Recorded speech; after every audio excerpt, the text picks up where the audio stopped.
आता परत बोल. बबलू कसा आहे तू?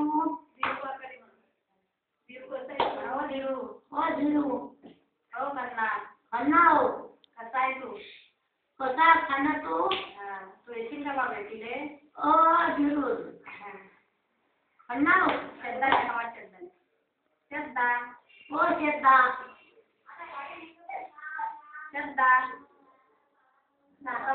दादा दादा दादा हो आवड्या आवड्या. सुनील कसं काय रे सुनील? मला काय सुनील तू आला नाही मागे. सुनील तू आला नाही म्हणा. सुनील तू आला नाही भेटीले. तुम्हाला भेटीला कधी येते? संगीता तू आला नाही का ग संगीता? विसरले काय ग मला? नाही संगीता